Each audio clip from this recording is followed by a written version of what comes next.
to deal with a lot. Yeah. Do you ever come across like things like people you owe you money? Yeah, that happens a lot. I mean, generally, it will be sort of like, say if we choose to sell tickets with some, in the early days, let's say we'd have paper tickets and we'd choose to put them in a record shop. That record shop's not doing very well. They might hold on to that money for a while and it might be quite hard to get the money out of them.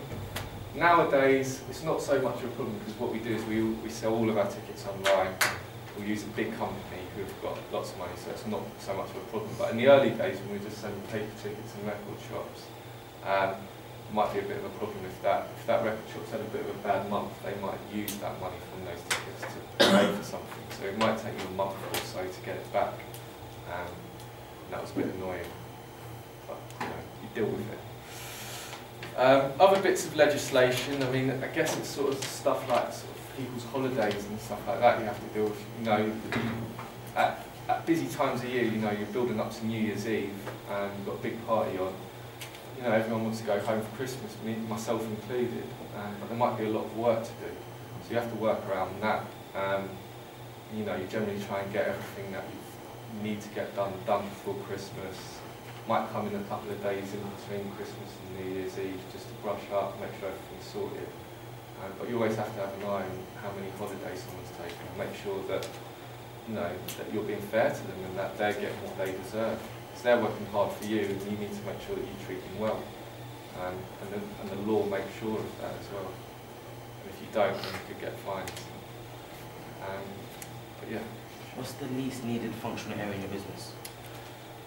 What, the stakeholders or stuff that we discussed earlier? Yeah, functional areas. What, like the marketing and stuff like that? The least needed, I think, would probably be, sounds a bit mean, but I think probably human resources. We've not got a department for it, it's no one specific role. All of a sudden we need to do something in HR and we'll just sort of club together and do it ourselves. It's not something which is, like marketing I'm always thinking about, the production on the nights I'm always thinking about, HR something which I might only think about it 2 or 3 times a year. It's something which when you need to think about it, you will think about it. It's not something which is ongoing. So yeah, it'd be HR. What about health and safety for staff on actual nights? Yeah, that's something which you need to always be vigilant about.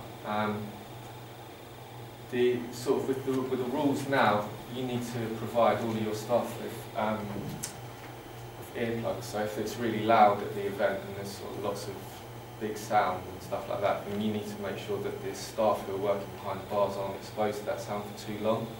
So regular breaks, giving them earplugs, also making sure that the surfaces that they're working on, that the floors aren't slippery, all of that stuff you're exposed to. That's more for the club, but as the promoter as well, you need to be aware of it. If you're doing, say, a warehouse party where it's all on you, then stuff like that becomes more of an issue. If it's in a club, it's more the club's responsibility. But with the warehouse things, which we've been doing recently, that's something which you need to be on top of. And that's about everything for me. Yeah. What about just one more thing about retaining customers? Have you got any other strategies about that? Or yeah, I touched on that earlier. I think when I was saying about our strategy for this brand that we're working with, we're going to do this party for free. And in order to get one of the free tickets, you need to give us your email address and your name and stuff like that. So we'll have a relevant database of hopefully about 1,000 email addresses of people who want to go to that type of event.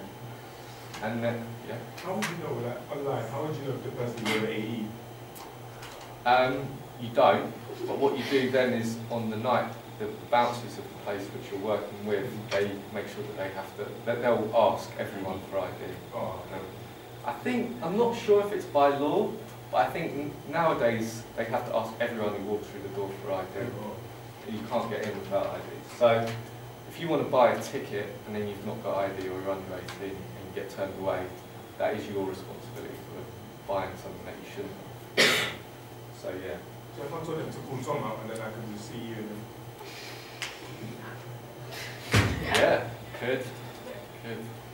But then I would know that you're not 18. Good.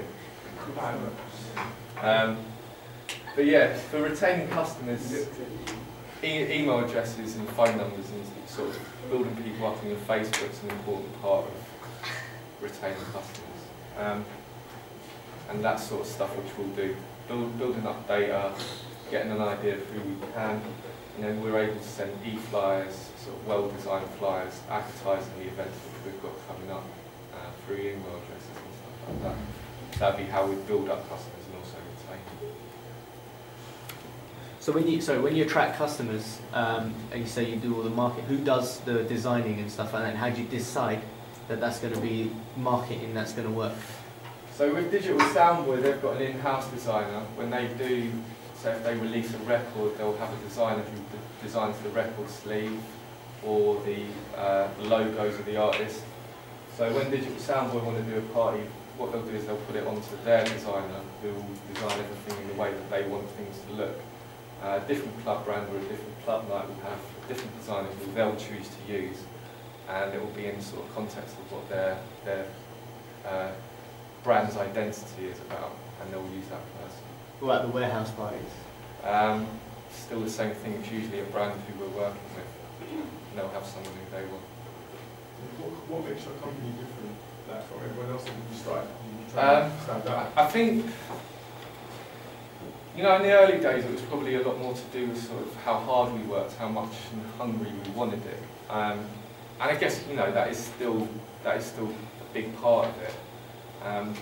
But now we're in London, there's a lot of other people who sort of, you know, they want it and they're really hungry for it. But I think what sort of differentiates us now is how long we've been going. I mean, I know 4 years isn't a huge amount of time, but it's long enough. And it's also your network, the people who you meet.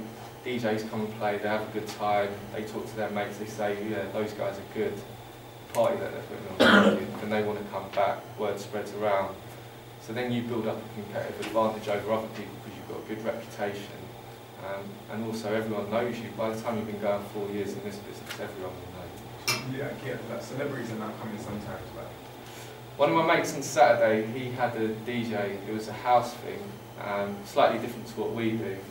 They had a DJ playing called James Murphy, who's not that big, but apparently he's like quite a big sort of person in the New York social scene. They had Tom Cruise come down on Saturday. I know, yeah, I wasn't there, but yeah, he had Tom Cruise come down to his night. I've had EastEnders people come in sometimes, but I mean, not really that fussed about EastEnders myself. But yeah, people like that, and then there'll be people who might sort of mean something to you, you know, like other artists who you've always looked up to. They'll come down to you. Like, I remember. Like when we were building things up, it's sort of one of the artists who I really like say DJ came down to check out my party in London. Like that would mean a lot to me because it would mean that he was coming down and he was seeing what we were doing. So it might be something personal to you, but in terms of celebrities, I mean, yeah, I mean that's a one-off. Say Tom Cruise coming down. Generally, not that many, but we will try and accommodate someone if they're coming down. Because like also, you know, that there's celebrities will come, obviously, like, you know, you've got the camera crew there as well and everything, and that they take pictures, and that also, doesn't your business also stand out as well? Yeah, you might like, yeah. I remember there was, yeah, when we started, what we'd do, so say the party which we had before, and we had another party coming up, what we might do is get the DJ who was headlining that party to stand there with the poster for the next party, take a picture, and then we could post that online. I mean, a lot of the DJs that we were booking then especially might not be sort of mean that much to you, but in our community they meant quite a lot. So if you had them holding your poster, it was quite a good marketing tool. So yeah, kind of stuff like that does come in handy every now and again, you know, it is of use, definitely. Anyone got any other questions? No? Alright, well thank you Tom. Thank you. Cheers. Tom.